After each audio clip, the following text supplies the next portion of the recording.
ताकत जो पहाड़ किए थे इरादों में था।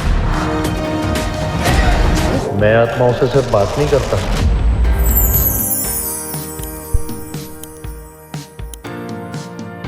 শীতল হাওয়ায় ভেসে আসছে দিওয়ালির সুমধুর আভাস, আর সেই সঙ্গে সিনেমা প্রেমীদের হৃদয়ে বাজছে দুই মহাকাব্যের আগমনী সুর, সিংহম এগেইন এবং ভুলভুলাইয়া 3। উৎসবের মঞ্চে এবার বড় পর্দায় মুখোমুখি হতে যাচ্ছে দুই রাজকীয় প্রতিযোগিতা। একজন সিংহমের অজয় দেবগান, অন্যজন হরর কমেডির জাদুকর কার্তিক আরিয়ান। কার জাদুতে মাতবে দর্শকরা, কার সাফল্যে গর্জে উঠবে বক্স অফিস, প্রশ্ন এখন সকলের মুখে মুখে। প্রথমে গুঞ্জন উঠেছিল সিংহম এগেইন মুক্তির দিন পিছিয়ে যাবে, তবে এখন যেন সমস্ত সংশয়ের অবসান ঘটিয়ে আত্মবিশ্বাসের আলোয় উদ্ভাসিত রোহিত শেঠির দল। তারা পরিষ্কার জানিয়ে দিল দিওয়ালির আনন্দে কোনো কমতি থাকবে না। অথচ গুঞ্জন আরও ছড়িয়েছিল ভুলভুলাইয়া 3 এর হরর কমেডি দাপিয়ে বেড়াচ্ছে বক্স অফিসে।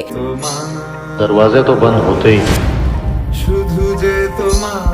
তাই রোহিত শেঠি এবং জিওর দল নাকি ভাবছিলেন মুক্তির দিন বদলানোর। সেই আলোচনায় ভুলভুলাইয়া 3 এর প্রযোজক ভূষণ কুমারও যোগ দিয়েছিলেন, কিন্তু শেষমেশ উৎসবের ঐতিহ্য ধরে রাখতে সিংহম এগেইনের মুক্তির দিন পিছিয়ে দেওয়ার কোনো ভাবনা নেই। এদিকে ভুলভুলাইয়া 3 নিয়ে প্রস্তুত কার্তিক আরিয়ান। বিদ্যা বালান, মাধুরী দীক্ষিতের মতো অভিনেত্রীদের সঙ্গে এবার তার কাঁধে রয়েছে ছবির গুরু দায়িত্ব। তৃপ্তি ডিমরিও রয়েছেন তার সঙ্গে।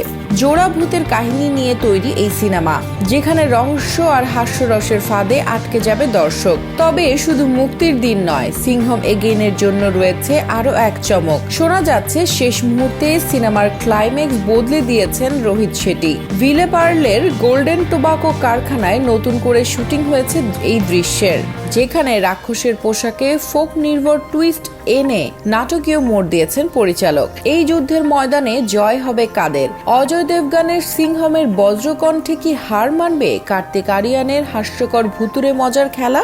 দিওয়ালির আলোয় উদ্ভাসিত হবে সেই উত্তর।